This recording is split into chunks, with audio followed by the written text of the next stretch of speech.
दक्षिणी ओडिया फिल्म प्रयोजक तथा आलबम निर्माता शांतनु दास और भाई गिरफ उभय को आज कोर्ट चालान कर 60 लाख टंकार जमी ठकी अभियोग दुई जन को चंद्रशेखरपुर पुलिस गिरफ कर भुवनेश्वर पथर काड़िया स्थित एक जगह को 4 जन को बेआईन भाव बिक्री कर विभिन्न लोकों अर्थ हड़प कर अभियोग होता। हड़प अर्थ में नेचर इंडिया नामक एक कंपानी करने सहित चलचित्र जगत में अर्थ विनियोग कर अभियोग होती।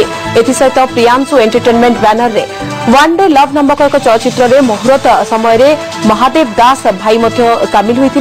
निकट में फिल्म शुभ मुहूर्त होता तेज से निज परिचय को महादेव दास बदलाई आउ एक परिचय देते। याछड़ा पूर्व से ही अनुरूप बैनर रे एकाधिक आलबम निर्माण होती। हड़प अर्थ केउठी विनियोग कर अधिक अनुसंधान जारी रही। तेज शांतनु दास जमी अर्थ हड़प अभियोग को सीधासलख खंडन कर